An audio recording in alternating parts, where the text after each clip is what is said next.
Great to see you. Hello there and welcome to Herman Manyora's YouTube channel. I'm so glad that you've joined us once again for this conversations that we say we hope will help our politicians when it comes to politics and policies. Great to see you, Herman. How are you doing today? Oh, wonderful. President Ruto is in Mount Kenya. Correct. He had an interview with media practitioners from the area. And one thing he revealed is that Gachagua was asking for money. Gachagua was too stubborn. Gachagua was quarreling with everyone, bloggers, PAs. He couldn't have it. Gachagua actually is the person who told him that he will be a one-term president. These revelations before he toured, what do you make of them? I don't know. I don't think it would be... If I were the one advising him, I would tell him to be a little more careful, a little more cautious. You know, people are angry and you go and show them the middle finger. I think it is not good. If you asked me. But you see, again, maybe I don't know everything. You don't go to people's home and talk like that. What do you mean by the middle finger? It's the journalists that asked these questions, and the president had to You respond. find a way of skirting it. Seasoned politicians like Raila Odinga, if they're in Rift Valley, even during campaign, they can't talk ill of anybody from that area. Those are seasoned politicians. Even Uhuru Kenyatta, they'll be careful. When you are in a zone that's not very friendly, you have to mind your words. Yeah. How should he have responded to, everyone wanted to know where did the rain start beating that relationship? How should he have responded to show that I'm not actually, as he put it, showing you guys the middle finger? No, you see, there are ways of avoiding a question, including just saying, I'm not answering that question. It's not necessary. There are many ways, it depends, it's something you deal with at the moment. I can't give you a scripted answer, but I can only tell you have to be sensitive to the situation and the timing and the people and the mood on the ground. That one is there. That one is standard in the textbook. What is not in the textbook is the answer you would give to a question. How would you then assess the response, or how Ruto's response has been received by Kenyans? But you see, people you've heard the word pathological liar doing the rounds and coming from Gachagua and the rest. Yeah. Many of those things, people don't believe them. Yeah, people don't believe them. And I've said this before. People simply not believe those things. That is where the problem is. Why do you think so? If you say, for example, you did not impeach Gachagua, who would believe you? That's what I'm asking. Even a kid, would they believe you? You're saying... you are Ruto and you are telling people, I had no role in Gachagua's impeachment. Who would believe you? You're saying MPs... You are also, in other words, you are telling me you are so weak, you have no control over these people. Nobody would believe you. Even your own people. What did Gladys Boss Sholei say? Naambia mzee sisi tuko loyal. Ukisema kitu tunafanya. Vile ulituambia Gachagua aende tulifanya hivyo. Sasa, people like Gladys Boss Sholei are so close to the president. And a host of other activities that took place before and during the impeachment. So, and the speed with which the replacement was done. So look here, you are not talking to children. The president needs advisors. People can give him solid advice, not cheerleaders. Look at the impeachment of Gachagua, the speed, the calendar, let's just call it the calendar of the impeachment. And that calendar is controlled by government. MPs don't gazette. That thing was gazetted at midnight. Look here, please, I'm advising the president. Don't talk to Kenyans like they're children. You are making the situation worse. No, people are not children. But then and even children, they are called Gen what? Gen Zs, Gen Alpha. Alpha. They watakwambia hapo mzee umetudanganya. So look, the impeachment of Gachagua was a state government affair. And it was evident from start to finish. So why would you want... Don't even talk about it. Why was the president talking about it? Let me then ask you, do you think Gachagua led himself to that position, as the president put it? I know now we are back to where we were last year, but the president was saying this guy was quarreling with everyone, even Gachagua. We don't even need to know. The president should have avoided that topic. That's what you asked me. And I've told you the president should have avoided the topic. Because every time you open your mouth, you make the things worse. Because you cannot convince any Kenyan, including those who love you, including your ardent supporters, including your family. You can't convince anybody that you had no hand in the impeachment of Gachagua. Not to say that Gachagua should not have been impeached, but to tell people that I had no role. Yes. You are making things worse. You are now confirming even to those who still gave you the benefit of doubt. Those who still had some little faith in you, they are beginning to follow everybody else and say, this guy with lies are one and the same. It's not good for There the are clips president. circulating of the president saying Gachagua never appeared on an interview, and then we see Gachagua in public forums talking about affordable housing, Yes. promoting UHC. Yes. How should Gachagua respond to what the president Gachagua was should talking just about? let the president hang himself with his words. You don't respond. You let the president hang himself. Because the president is falling on his sword. His own sword. But when you look at the reception in Nyeri now, Which reception are you talking about? the governor welcoming the president, saying, "This is your area, we had missed you." Yes. People Those will are standard words. But you know, Mutai is Gashagua's Yes. guy. Let me just ask you then, how would you assess that reception that we saw? The numbers, the crowds. Listen. Jadel Kabiro, and I'm addressing Kenyans through you, and especially the president and his men. Every crowd has a soul. A genuine crowd has a soul.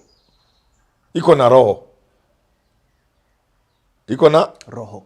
Yeah. Every crowd has a soul.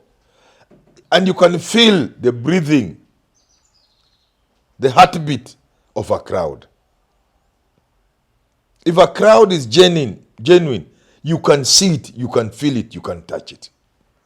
So when Gachagua Ishungwa stands up and say, Your Excellency, hii ndio mlima. Hapo hakuna mlima. Hapo ni biashara watu wameenda. That crowd is not a crowd. It's not an organic crowd. It's not a genuine crowd. Those are Kikuyu businessmen. They have gone because there was a manual provided by Gachagua. If you attend a crowd, you get so much. If you do what, women, ngemi, iko pesa yake. Sasa wale ni wana biashara. So even the governor himself, Mutai Kaiga, Of course, he's just joking. He knows what is the people. He knows. He's just being sarcastic. Yeah. And I just hope the president doesn't believe it. You know what? I used to observe Moi very much. More you'd look at his eyes and this part of the mouth, you'll see he's enjoying it. He can see the game. okay. But he's okay with it. He's laughing. This fool's thing, I don't know what's going on. You'll see it on more if you'll check to here. Some curve here and then part of the mouth and then in the eyes. To show that he knows. He knows what's going on, but he doesn't really care. He doesn't mind for now. You just go on with your games. Kama ni Kamodho anasema mtukufu rais moya anaangalia kwa macho. I hope Ruto is like that. For example, Ruto is a Kalenjin, and Kalenjins are very observant people. You know, there's some bit of Kalenjin in me. A big bit of Kalenjin is in me. And the Kalenjin people are very observant. Very observant. I hope Ruto is enjoying it the way Moi was in. I hope he's not believing it. But then what would be the goal if you know you're being deceived and you still Maybe he go on doesn't that know. rooftop? But people like Kimani Ichung'wah and all these people telling the president and telling all of us that the president still has the people. The president could as well believe them. But an intelligent man can see a crowd. There's a time Uhuru or Ruto went to Suswa. You know, Suswa is the place where the Maasai speak. When they speak, they have spoken. Kwisha. So they went there and there was a big crowd. They say, now the Maasai have spoken. People told them, hakuna Maasai alikuwa hapo. Then Raila went. Then people told people, now look at the crowd, social media. Wanaweka hapa, juxtaposed. Ile ilikuwa Uhuru ama Ruto, one of them, na ya Raila. Look, unaona ya Raila iko zile rungu za Wamasai, zile miti za Wamasai. And red shuka za Wamasai. Ile ingine, you can see. So borders can come for your rally. Okay? Wengi. With the jackets. When they are paid, you can see. Borders. When they are genuine and organic, you can see. When Mount Kenya tycoons were organizing for people to go and vote in Mount Kenya for a whole 2 weeks, Mimi naingia matatu naenda Nyeri, Karatina. Mimi nataka kulipa, hakuna mtu ananilipisha. Mimi nashangaa what's going on. Ambia mzee hiyo umelipwa hiyo. I'm coming back now a few days before elections. I think Kibaki now had his last rally on that day at Uhuru Park. I tried to pay, hakuna ya kulipa. Fares have been paid not by Kibaki, but by people who believe in Kibaki. That was in 1997. By people who believe, because Kibaki will not use his money, by people who believe in the Kibaki dream and the presidency. You get what I'm saying? Yes. But when it is manufactured by a handful of people, again, it is evident. When the borders, you can see them. I was stuck in Kapsabet. I was driving to Nairobi. And actually, I didn't even have a driver. I was driving myself. And I went to Shell. Mimi ni mtu wa Shell. Wacha nitangaze Shell sasa. Mimi sikunywi mafuta mali nyingine. Mimi ni mtu wa Shell. I think zamani when I was growing up, mafuta ilikuwa Shell. Petrol station ilikuwa Shell. Mkate ilikuwa Elliot's. Gazeti ilikuwa Nation. Supermarket, Uchumi was a common name for a supermarket. You know? And supermarket is Uchumi. Yeah, so and so on and so on. Yes. Na Aspro na vitu kama magonjwa 20. You can see how old I am. So I'm a person of Shell. So I went to Shell Kapsabet. Do you know I was stuck there for like 30 minutes. Then I asked myself, kwani mimi nimerogwa na Shell? Wamenipa nini? You know why I was stuck there? Yeah. Borders were fueling. Until somebody saw me. Say, hey, that's Manyora. I rolled my window down. Because the crowd is there, I just keep my window up. So I rolled my window. Somebody saw me. Even the border. Kunya mafuta. So what was happening? Ruto was touring the area. And the border walikuwa napewa mafuta ya bure. You see, those things are known. When a crowd is manufactured, you can see it. Can the public see it? Can the public Why not? differentiate They between are the the plastic crowd? Yeah, they know. They are the ones laughing. They are the ones going for money. Boys in Mount Kenya today are they are hiring pro boxes and other things and moving from one place to another. They will eat here or they fire. By the time another crowd is being manufactured, some 20, 30 kilometers away, they are also there. And finally, maybe finally, let me ask you this. The president says, mimi sikunywi pombe. Yes. Mimi si mwenda wazimu. Yes. I cannot antagonize Mount Kenya. Yes. What would it take for the president to actually recover? Because when he was asked by journalists about the same, he says, these are just hypothetics. You don't understand the ground. When I go to the ground, you will see it. What would it take for the president to actually shift this narrative that Kenyans have, that Mount Kenya is gone? One is to see what's going on, to feel the ground, to feel the people. Once you feel the people, once you feel the ground, once you know that it is true, that people are not happy with me, you begin the journey of regaining. But first you must accept the situation is bad. The president must come to terms with the reality. He says these are hypothetics. No, he must come to terms with the reality and not listen to people around him. The reality is, number one, Mount Kenya for the president is gone. He can confirm with his people, intelligence and the rest. It is gone. Number two, the country is angry and restless.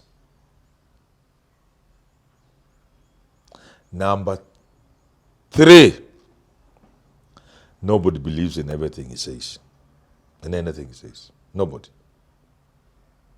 So once he accepts that, it is easy to deal with the things. These are not difficult things. Politicians have been through worse situations and they have managed the situations. The president can engineer his word. He can re-engineer the situation and manage Mount Kenya and manage the country and keep the country at peace and make the people happy once again and get re-elected in 2027. For me, it's not lost. There are people who think for Ruto, it's gone. I don't think so. I was a lone voice in 1991, 1990, when I told people Moi will win this thing. I could see it even before the opposition was divided. When we still have one Ford, 1990-92. I told people Moi can still win. I'm telling people Ruto can still win. But the beginning point, like Moi, he must know the situation is bad, really bad. Once he knows that things are tough and bad, hata Moi mwenyewe alisema in reference to 1991 alisema wakati ya upepo mkali, wakati ya upepo Mkali. Moi knew. If Ruto doesn't know upepo ni mkali, he will go and he will go in a very bad. He will never appear back on Kenyan political scene. But if he realizes that some of us are telling the truth and then tell people are telling the truth that the situation is bad, he can work around it. All right, thanks for tuning into that conversation. Upepo mghali. Prof says the situation is bad, really bad. Ruto must know. Thanks for tuning in. Have yourself a lovely rest of your day.